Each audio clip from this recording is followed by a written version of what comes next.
السلام علیکم ورحمۃ اللہ وبرکاتہ۔ وعلیکم السلام ورحمۃ اللہ۔ وعلیکم السلام ورحمۃ اللہ وبرکاتہ۔ سب سے پہلے تو میں آپ لوگوں سے یہ گزارش کرنا چاہوں گی کہ آپ لوگ ٹائملی کلاس میں تشریف لے آیا کریں، اس طرح پھر ہمیں انتظار کرتے کرتے دیکھیں 10 منٹ تو ہمارے ویسے ہی چلے گئے، 3:09 ہو چکے ہیں اور 3 بجے کا آپ لوگوں کو ٹائم دیا گیا تھا۔ تو وقت کی پابندی اچھی چیز ہے، یہ بھی ایک اچھے اخلاق میں، ایک اچھے آداب میں ایک چیز آتی ہے۔ اگر آپ کسی چیز کی یعنی کہ ٹائم کی پابندی ہے، کوئی بھی آپ ایسی کوئی اچھی عادت کو اڈاپٹ کرتے ہیں تو یہ آپ کے اچھے اخلاق میں کنسیڈر ہوتی ہے۔ تو آپ لوگ ٹائملی تاکہ ہمارا ٹائم زیادہ ویسٹ نہ ہو اور زیادہ سے زیادہ ہم اس علم سے استفادہ حاصل کر سکیں۔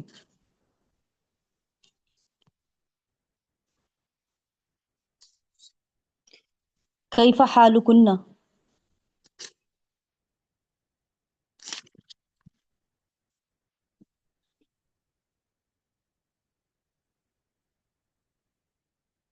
میں نے آپ سب کا حال پوچھا ہے، اگر آپ کو کسی کو پتا ہو۔ کیف حالکن؟ الحمدللہ۔ حالي جيدا.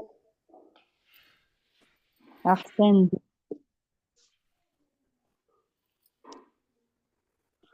هل انتن مستعدات للفصل؟ کیا آپ سب کلاس کے لیے تیار ہیں؟ نعم إن شاء الله.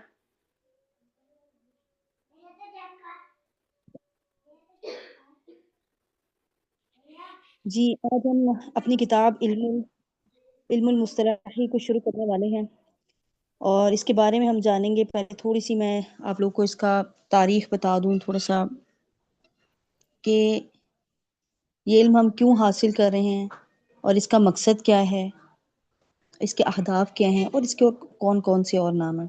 مزید اگر آپ نے ڈیٹیل میں اگر آپ نے اور زیادہ اس کو اسٹڈی کرنا ہے تو آپ کی یہ بک میں جو ہے مقدمہ ہے، آپ لوگوں نے بک میرے خیال سے انشاءاللہ خرید لی ہوں گی سب نے، تو آپ اس کو بھی اسٹڈی کر سکتی ہیں۔ بہرحال میں آپ کو تھوڑا بہت اس کے بارے میں گائیڈ کر دیتی ہوں۔ اعوذ باللہ من الشیطان الرجیم، بسم اللہ الرحمن الرحیم۔ یا ایہا الذین آمنوا ان جاءکم فاسق بنبأ فتبینوا، اے ایمان والو اگر تمہارے پاس کوئی فاسق خبر لے کر آئے تو اس کی تحقیق کر لیا کرو۔ اور حدیث شریف میں آتا ہے، رسول کریم صلی اللہ علیہ وسلم کا ارشاد گرامی ہے، اللہ پاک اللہ رب العزت تر و تازہ رکھے ایسے شخص کو جس نے ہم سے کسی بات کو سنا اور اس کو آگے پہنچا دیا جیسا کہ اس کو سنا۔ اس آیت کریمہ اور حدیث شریف میں احادیث کے لینے اور ان کو ضبط کرنے کی کیفیت سے متعلق ثبوت کی بنیاد ہے کہ کوئی بھی تمہارے پاس خبر لے کر آ جائے تو اس کی خوب تحقیق کر لیا کرو۔ یہ نہیں کہ سنی سنائی بات کسی نے سنائی اس کو آگے ہم لوگوں نے فارورڈ کر دیا۔ ایسے ہی ہوتا ہے نا آج کل، ویسے بھی سوشل میڈیا پہ ایسے ہی ہو رہا ہے، بس اٹھا کے ہم لوگوں نے کوئی بات سنی، وہ پتہ نہیں وہ واقعہ ہوا بھی ہوتا ہے کہ نہیں ہوا ہوتا، اس کو اٹھا کے آگے فارورڈ کر دیتے، پھر بعد میں جناب اس کی تحقیق آ رہی ہوتی جب بھی ایسا تو ہے ہی نہیں تھا۔ تو قرآن پاک میں کتنا واضح یہ ارشاد فرما دیا گیا ہے کہ جب بھی اے ایمان والو کہ تمہارے پاس کوئی فاسق خبر لے کر آئے تو اس کی تحقیق کر لیا کرو۔ اور اسی طرح حدیث سے بھی ہم لوگ کیا کر رہے ہوتے ہیں، ایسی ہم لوگوں نے میں بہت زیادہ ایسے سٹیٹس دیکھ رہی ہوتی ہوں کہ جن میں احادیث ایسی لگائی ہوئی تھی اس کا کوئی حوالہ ہی نہیں ہوتا، بعض اوقات سیرے سے وہ روایت ہی موجود نہیں ہوتی لیکن لگایا ہوا ہے جی وہاں سے ہم نے سنا تھا تو ہم نے وہاں سے اس کو کوٹ کر کے لگا دیا، یا وہاں کسی کا سٹیٹس لگا تھا تو ہم نے اسکرین شاٹ لیا تو اس کا لگا دیا۔ بعض اوقات جو اتنی میرے علم میں ہوتی ہیں تو میں ان کی بہرحال رہنمائی کر دیتی ہوں کہ آپ اس کا حوالہ لے کر آئیں۔ کیوں؟ اس لیے کہ اسلام میں دیکھیں ہمارے کہا جا رہا ہے کہ جب بھی تمہارے پاس کوئی بات آئے اس کی تحقیق کر لیا کرو، کوئی خبر لے کے آئے اس کی تحقیق کر لیا کرو۔ تو احادیث بھی کیا ہم لوگ احادیث میں بھی اسی کا حکم ہے کہ اس کی ہم لوگ دلیل مانگے۔ اگر کوئی حدیث ہمیں کوئی بتا رہا ہے، ہم سب سے پہلے اگر تو وہ ہمیں پتہ ہے ہمارے علم میں ہے تو بہت اچھی بات ہے، لیکن اگر ہمارے علم میں نہیں ہے اور ہم ایسی چیز سن رہے ہیں تو فوراً سے دلیل مانگے اور اس کو جا کے آپ سرچ کریں کہ وہ واقعی میں جو وہ بتا رہا ہے، جس کتاب کا وہ حوالہ دے رہا ہے، بخاری، مسلم، ابو داؤد، سنن نسائی، ابن ماجہ، جس کا بھی حوالہ دے رہا ہے، کیا وہ اس میں حدیث موجود ہے یا نہیں؟ پھر آپ اس کو جا کے دیکھیں اور پھر یہ ہوتا ہے پورا ایک تحقیق کرنا۔ اور یہاں پہ بھی جو میں نے ابھی آپ کے سامنے قرآن پاک کی آیت پڑھی اور حدیث جو میں نے آپ کو ابھی آپ کے سامنے بیان کی ہے، یہاں پہ بھی ضبط کرنے کی کیفیت، یاد کرنے کی کیفیت سے متعلق ثبوت کی بنیاد ہے، اور احادیث کے ضبط کے لیے متنبع کیا گیا ہے اور دوسروں کے لیے نقل کرنے میں دقت اور دور اندیشی پر خبردار کیا گیا ہے۔ یعنی کہ وہی بات کہ سنی سنائی بات کو نہ لے لو، اس سے خوب اچھی طرح تحقیق کرو، یا آپ نے کہاں پڑھی ہے یہ چیز، پلیز ذرا مجھے بتائیں۔ ایسی نہیں کہ بس اس نے کہیں بتائی تو آپ نے اس کو لگا کے سٹیٹس پہ لگا دیا۔ تو یہاں پہ ایک فارمولا ہمیں بتا دیا گیا ہے، یا ہمیں ایک اصول بتا دیا گیا، بلکہ فارمولا نہیں، ایک اصول بتا دیا گیا ہے کہ اگر کوئی فاسق خبر لے کر آئے تو اس کی تحقیق کر لیا کرو۔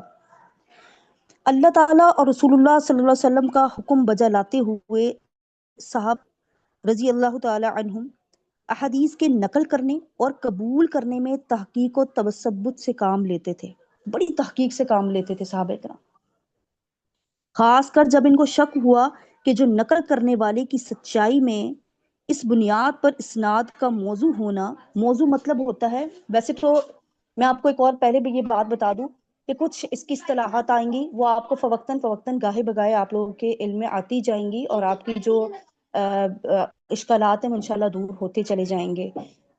ایک ہی دفعہ میں ساری چیزیں نہیں آتی، جو سبق ہم پڑھتے جائیں گے درجہ بدرجہ، اسی طرح چیزیں ہمارے سامنے آشکار ہوتی چلی جائیں گی۔ تو آپ نے جلدی نہیں کرنی کہ مجھے یہ چیز نہیں آ رہی، یہ نہیں آ رہی، آگے آتی جائیں گی، ساری چیزیں آرام سے کھلتی جائیں گی، صبر کے ساتھ بس سنتے جائیے۔ اس بنیاد پر اسناد کا موضوع ہونا، موضوع مطلب ہوتا ہے من گھڑت کوئی چیز خود سے بیان کر دینا، گھڑ لینا، وہ چیز احادیث میں نہ ہو، خود سے بنا کے پیش کر دینا، اور احادیث کے قبول کرنے اور رد کرنے میں اس کی اہمیت ظاہر ہوئی۔ چنانچہ صحیح مسلم کے مقدمہ میں ابن سیرین سے مروی ہے، وہ کہتی ہیں لوگ جو تھے وہ خاص کر علماء پہلے سند کے متعلق استفسار نہیں کرتے تھے، پوچھا نہیں کرتے تھے، لیکن مگر جب فتنوں نے سر اٹھایا کیا مطلب، یعنی کہ لوگ بغیر تحقیق کے چیزیں حدیثیں بیان کرنے لگے، اور بغیر سند کے انہوں نے اس کی کوئی چھان بین نہیں کہی کہ یہ کس استاد نے کہاں سے روایت کی، بھئی ہمیں کس نے یہ بات بتائی، کچھ نہیں، بس حدیث بیان کرنے لگے، ان کی فتنوں نے سر اٹھایا، کہنے لگے کہ اپنے رجال کا نام لیا کرو۔ تو صحابہ کرام نے اس پہ ایک یعنی کہ سختی سے کر دی کہ بھئی اپنے رجال کے نام لیا کرو، کہ تمہیں یہ رجال مطلب اپنے راویوں کے نام بتاؤ کہ یہ تم نے کہاں کہاں سے سنی، کس کس استاد سے سنی، بتاؤ یہ کہاں کہاں سے سنی ہے، تاکہ اہل سنت اور اہل بدعت کو ممتاز کیا جا سکے۔ تو اہل سنت کی حدیث قبول کر لی جائے، اور اگر اہل بدعت ہیں تو ان کی حدیث کو رد کیا جائے۔ ماشاءاللہ وہ تو صحابہ کرام، ان کو تو سارے سب قسم کے وہاں پہ احوال کا علم تھا، شجرہ نسب اتنے زیادہ ان کو پچھلی کتنی جنریشنز تک یاد رہتے تھے، تو ان کے لیے چیز مشکل نہیں تھی، اسی لیے وہ یعنی کہ انہوں نے کہا کہ اپنے رجال کے، اپنے راویوں کے نام بتاؤ۔ اگر کوئی ان کے پاس شخص آتا ہے تو وہ اس سے پوچھتے کہ بتاؤ یہ تمہیں کس نے بیان کی، یہ بات تمہارے کون سے استاد ہیں، یا تمہیں کس نے بیان کی، پھر وہ اس تک پہنچتے تھے، اور پھر ان کو فوراً سے پتہ چل جاتا تھا کون اہل سنت ہے اور کون اہل بدعت ہے، اور تاکہ اس کو پھر ممتاز کیا جا سکے۔ اگر اہل بدعت ہے تو اس کو روکا جائے، وہیں پہ اس کی کیا کہتے ہیں اس کی جڑ کاٹ دی جائے کہ یہ اس کو نہیں لیا جائے گا، اس کو قبول نہیں کیا جائے گا، اور اگر وہ اہل سنت سے ہوتا تو اس کی حدیث قبول کر لی جائے گی، اور اسی بنیاد پر سند کی جانچ کے بغیر کوئی حدیث قبول نہیں کی جا سکتی ہے۔ تو جرح و تعدیل اور راویوں پر کلام کرنے کا علم وجود میں آیا، اور اسانید کے متصل یا منقطع ہونے کا علم، اور مخفی علل کے جاننے کا علم، اور بعض راویوں کے بارے میں کلام اور جرح کا علم ظاہر ہوا۔ یعنی کہ پھر اس پر مستقل کام ہونے لگا جب فتنوں نے سر اٹھایا اور لوگ من گھڑت خود سے ہی حدیثیں یعنی کہ گھڑ گھڑ کے بیان کرنے لگے، تو پھر باقاعدہ اس علم کا آغاز ہو گیا، اس پہ مستقل کام ہوا، اس پہ مستقل کتابیں لکھی جانے لگی ہیں۔ تو آپ چاہیں تو اپنے اس مقدمے میں دیکھ سکتے ہیں، اس میں بہت ساری کتابیں ہیں جو انہوں نے لکھی ہیں، اور جو کہ مستقل اس پہ کام ہوتا رہا ہے۔ میں آپ کو یہ بتا دوں کہ اس علم المصطلح کے جو مختلف اور بھی نام ہیں اس علم کے، اس کو نمبر 1 علوم الحدیث کے نام سے بھی یاد کیا جاتا ہے، علوم الحدیث بھی کہا جاتا ہے، علم الحدیث بھی کہا جاتا ہے، اصول الحدیث بھی کہا جاتا ہے، اور علم درایت الحدیثی بھی کہا جاتا ہے۔ اس کے اہداف کیا ہیں؟ اس علم کو ہم حاصل کر رہے ہیں، اس کے اہداف کیا ہیں؟ نمبر 1، نبی کریم صلی اللہ علیہ وسلم کی سنت کو محفوظ رکھنا۔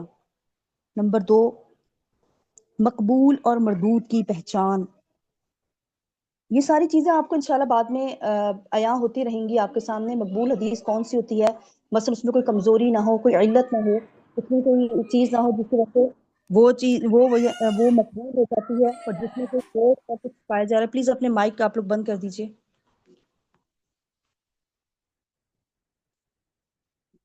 اور کسی میں اگر کوئی ذوف وغیرہ پایا جا رہا ہو تو وہ مردود، اور یہ کس چیز سے مردود یعنی کہ بن رہی ہے، وہ سارے یعنی کہ اسباب وغیرہ ہم لوگ یہ اس میں اس کی پہچان حاصل ہوتی ہے۔ کون سی وہ ایسی چیزیں ہیں جس کی وجہ سے حدیث جو ہے وہ مقبول بنتی ہے، اور کیسے ایسے وہ اسباب ہیں جن کی وجہ سے حدیث ایک مردود کے درجے پر چلی جاتی ہے۔ پھر اس کا تیسرا اہداف کیا ہوگا ہمارا؟ حدیث کے اماموں کے کلام کو درست طریقے سے سمجھنا، اور ان کے استعمال کیے گئے الفاظ اور اصطلاحات کو سمجھنا۔ جو انہوں نے جس طرح کے کوئی اصطلاحات جہاں جہاں انہوں نے حدیث کے ائمہ نے استعمال کی ہے ان کو سمجھنا۔ اس کے بعد ہے نمبر 4، اللہ تعالیٰ سے اجر ثواب حاصل کر کر نبی کریم صلی اللہ علیہ وسلم کی سنت کی حفاظت کے لیے محنت کرنے پر اجر و ثواب حاصل کرنا۔ اللہ تعالیٰ سے اجر و ثواب حاصل کرنا نبی صلی اللہ علیہ وسلم کی سنت کی حفاظت کے لیے محنت کرنے پر۔ نمبر 5، دوسرے علوم کے ماہرین جیسے تفسیر، فقہ اور ان کے علاوہ کے لیے